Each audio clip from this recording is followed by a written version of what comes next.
YouTube, it is Toy Adventures, here again with another figure review.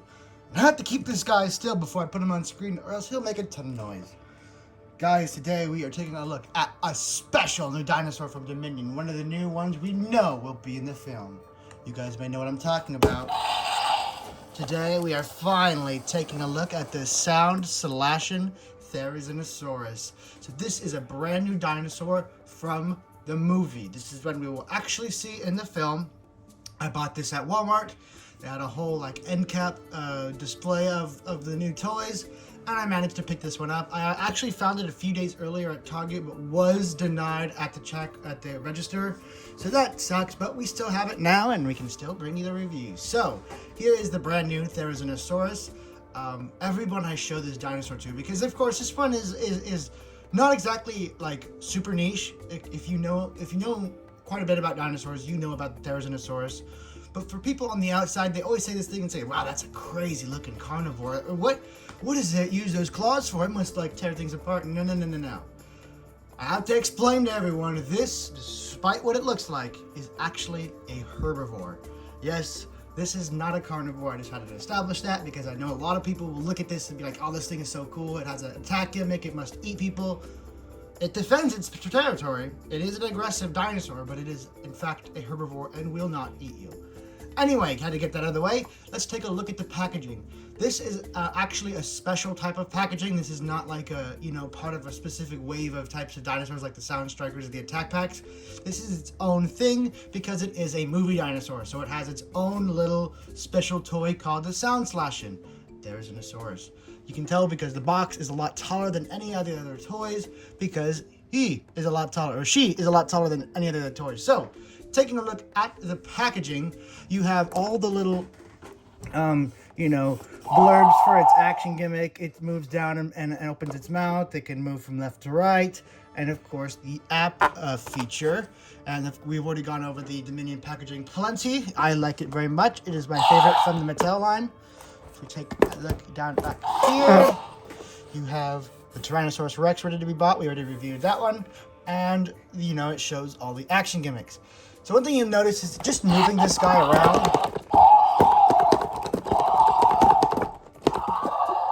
This is something I really wish Mattel would do away with, is just the dinosaurs that are I love the puppeteering gimmick, and that's definitely not what I'm talking about. What I'm talking about is I wish they would really get rid of the action gimmicks, or the noise gimmicks mainly, specifically only the noise gimmicks, that are activated just by moving the creature.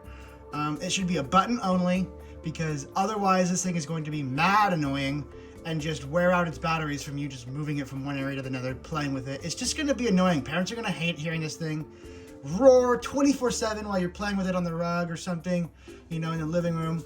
It's just going to be super annoying. No one's going to like it. So I really wish they would just do away with this. If it moves, it makes noise. You got to make it a button. It's just so simple, easy.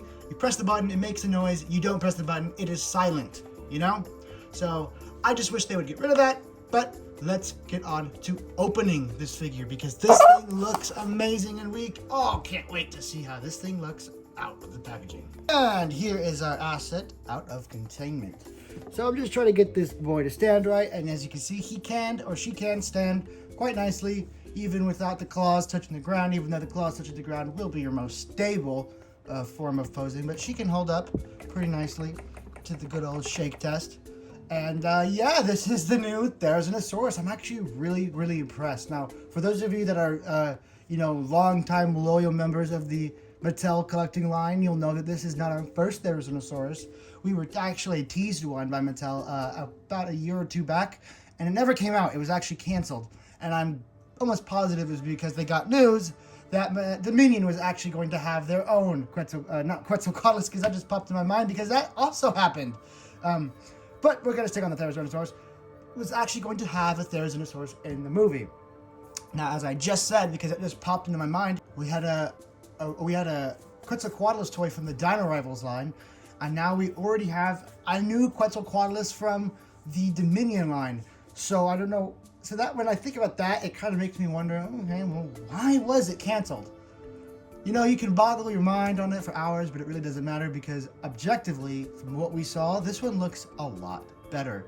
Very much more bird-like, and It's just better overall. The paint looks better, obviously, because as you guys know, they do the movie dinosaurs much better than they do the intermediate toy lines like Dino Rivals, Camp Cretaceous. Anything to keep the toy line going in between movies, that's usually where the least of the quality is going, whereas these movie dinosaurs really get all the attention. And so that's what we're going to take a look at now, is this beautiful and new addition to the Mattel line. So this thing I actually think looks really great, and you can just tell just from me handling it, its movement and its puppeteering gimmick is very fluid and very nice. I very much enjoy it. Now we're gonna get on to how you actually use it in just a moment. But first thing I wanna say is, we also agree that the moment at least for the adults who don't want the action gimmick, taking the batteries out of this thing is going to be a must. So pretty much just before I see if this guy even shows up in a movie, the batteries will be gone. I am already trying to talk over this guy's roaring. So let's go ahead and get on to his action gimmick before I lose my mind. First, of course, you have a very, very well concealed button. You can hardly even see it. It's right there in the back. You know, you'd think this giant unsightly notch right here is what you need to look out for, but it's actually not. Sorry, my light is messing up. It is actually this little notch right here, and when you press that, she bends down and roars, presumably to recreate that scene that we all see in the trailer with Claire hiding under the swamp. I don't know why she's hiding from the Therizinosaurus. I really hope they don't go and try and make it a carnivore in the movie. I would just laugh that off. It would really show how little Dominion knows about actual dinosaurs. But I think it's just defending its territory. That, or it's just being an aggressive herbivore, because those are very common. The Triceratops is most notably, like, a lot of herbivores are even more dangerous than some carnivores are, just because of how territorial they have to be. So, I mean, you may not think about it, but like the Triceratops, you'd probably be an equal amount of danger being around a Triceratops that is unhappy than you would be around any T-Rex that is well-fed, you know, not even hungry. So, just because it's a herbivore doesn't necessarily mean you're safe. So that's what I like about this one. But I just hope that they're not, you know, with these teeth are kind of pointing to it being a carnivore. I just hope they get it right. All right, so with all of that noise and hullabaloo out of the way, what do you say we actually get on to the other action gimmick? So we've established that she can bite, or at least not fully bite. It's just a, you know, head down, mouth open. But if you move it from side to side, you get much better movement. A nice side to side slashing with her claws. Sadly, there's no gimmick. Well, I say sadly, but now that I think about it, it'd probably just add more noise. Where there's like a button that actually makes the claws themselves move. I guess that is what this is for, so that does it pretty substantially. So I guess you really don't need a button. So that's actually really cool. It's a gimmick that plays into the Therizinosaurus', you know, actual defense mechanism, which is its, well, what do you think? All right, so a cool action gimmick, albeit very annoying. Well, very cool once you get the batteries out. Let's take a look at the sculpt, because this thing's sculpt is actually super standout, especially for the Mattel line. It's just amazing. You can tell, instead of getting our usual like dinosaur scale patterns that we're used to Mattel, usually acing because they do a great job on their sculpt, now we can really see their skill full display with just how much they've detailed and sculpted in every little feather, because as you know, this is a giant walking bird. So it needs to be covered in all of these feathers. And you can just tell they went all out with the design, especially here on the back with this red stripe and this beautiful like red fade of the stripes going into the black from the main spine of the dinosaur. This is just really outstanding for Mattel. Moving up here to the head, which is the real standout, of course, with these figures. It's just beautiful shading. The colors on it are perfect. I love this white stripe. It reminds me of the white stripe going along the Spinosaurus's back. It just feels like a Jurassic Park dinosaur skin, you know? When I was a kid, the dinosaur skins, or like the colors of the dinosaurs from Jurassic Park were just so iconic to me. I would take regular dinosaur toys and like use Sharpies and try and recreate them because I couldn't afford the toys on eBay back then. This is back before we ever had a real stable toy line for Jurassic Park. So that's what I love about this thing. It just screams a classic, good Jurassic Park toy. So this really makes me happy. Not all the toys from this toy line have been stand out. Some of them have just been meh, more the same from Mattel, but this one is definitely something worth getting. You can kind of see, you can see it better in person, mainly because you don't have the glare of the light. But there is subtle hints of brown throughout the coat of feathers, even down here on the tail. Even some of that subtle paint detailing is present on the tail. Now they did get away with making the tail not detailed here because it's all just feathers, so it doesn't look bad at all on this figure. And then you have a nice fade to the actual scaly skin green on the legs here. So, detail-wise, the Therizinosaurus has it in spades. I mean, of course they couldn't get away with not painting the claws, seeing as the claws are really the gimmick of this dinosaur. It's what you're here for. It's the big jaws of the T-Rex. You know, you got to get it right. So, sculpt and paint-wise, this thing is definitely worth buying. I know a lot of people are burnt out by Mattel, but this one is worth going to the stores to get because it's just so good looking. But how does it articulate? Because that is another standout piece of this toy. So, just getting on to its articulation, we're going to start, of course, up here at the tall neck with its jaws, which are fully articulated, as you know. You can get a nice, healthy degree of movement out. You don't need too much movement because it's not trying to eat people. Okay? So, aside from that, you do have a full rotation. Not full rotation. It only turns about here to the neck. Not a full 360 degrees. So you do get a very healthy side to side, although maybe not quite as much as you would like. Still good, probably tied into the action gimmick. The neck is technically not articulated because it is part of the action gimmick, so it moves down, but it doesn't hold it. It will immediately bob back up. So if I want to get poses like this, you know, you just have to jam a little stick right in there into the groove. That is, you jam it, you pull it down, jam a little stick in there, and it holds the pose more or less, so you can take a picture. That is kind of tough. I'm hoping eventually this thing gets touched by the Hammond collection and we just get an amazing articulated, fully scaled Therizinosaurus. But that's way down the line. For now, this is a great interpretation of it. So, if we're going to count all the little puppeteering gimmicks as articulation, then you have this in the neck, this in the body. So you do have some good movement. You know, for play, this thing is going to be freaking excellent, but for making movies like me, it's still going to be great. It's going to be great. The place this thing really is going to have a tough time with is doing dynamic poses for pictures. That is really where you're going to struggle with this, but if you're just going to play with it, you're going to make toy movies with it, you're going to have a blast. So, real articulation comes down here in the arms, because this arm is actually very articulated, almost to like the point of like the Indoraptor toy. You have a hinge here in the shoulder that goes up about fully 90 degrees. Then you have a full rotation. Moving down here to the elbow, you have, again, another hinge that moves out about that far. The sculpt will stop it from reaching a full straight angle. And it can bend in about 90 degrees. And of course, full rotation once again. And then down here, even at the wrist, we have another hinge that moves up about that high. And then you can move it down about just about that far. Looking at getting that classic Therizinosaurus pose. And of course, a full rotation. So these arms are the real standout on this toy. They are fully articulated, fully ready to defend itself, and this thing just blows you away. This is definitely one of the most standout dinosaurs in this line, and we're not even done yet.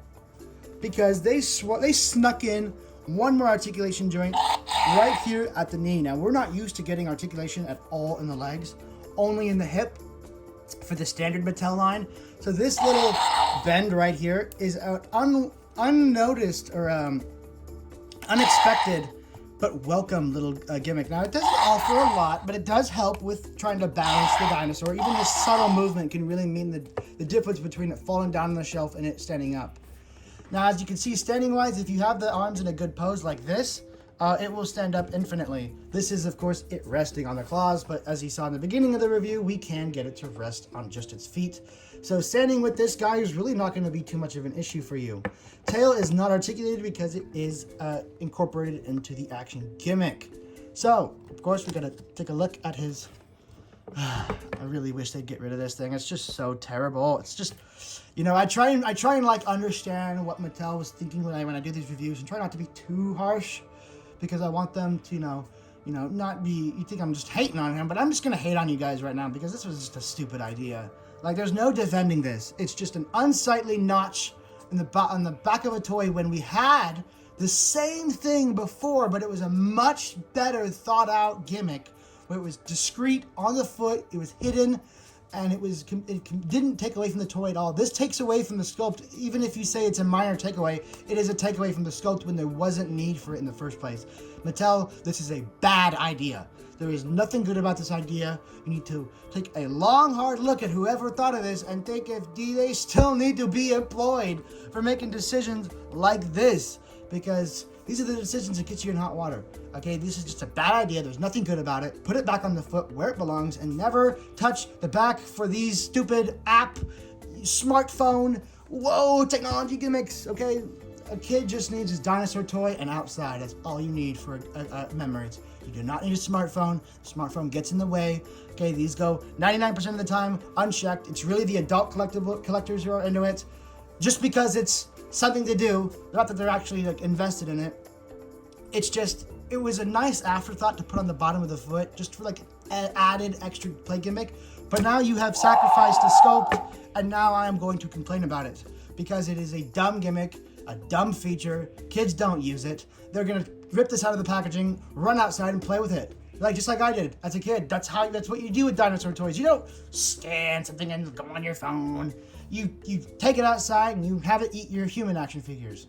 Okay? And that's a perfect transition to how does this thing scale with humans and other dinosaurs in the Jurassic World line? And how could I forget? Most importantly of all, happy Easter, guys. Anyway, guys, under the scaling, here we have Alan Grant, absolutely dwarfed, and not a bad comparison, I may say, since we know certain someone's returning in Dominion. It's a good time to be a Jurassic Park fan. So, Alan Grant is properly dwarfed. Now, you know who I want to see next to this dinosaur? You know how I wish I had an action figure of to put right next to this dinosaur, just to like satisfy a childhood urge in me. We need a Nigel Marvin action figure. All right, moving up a little more in scale, here we have the Soundstrike Baryonyx, looking pretty good next to the Therizinosaurus. Moved aside by the new Pentaceratops. Scoot it back so we can get more of it in the frame. New Pentaceratops, looking pretty good. Looking just about how it should. And then against the Predator. Not the Tarbosaurus, no. But its bigger, meaner cousin, the Tyrannosaurus. And as big and mean as those claws look, this is no Tarbosaurus, Therizinosaurus. You might want to buck out of there before this guy gets you in its jaws. So guys, that has been pretty much it for this review. This is a definite standout toy in the Mattel line. They really knocked it out of the park with this one. I do have another review coming up, of course. We have plenty of reviews. Guys, we have to take a look at this guy. We got to take a look at this guy. And then we can take a look at her. So, stay tuned, guys, because there is most definitely reviews coming in a couple days. So, stay tuned for that, and I will see you guys next time. Peace!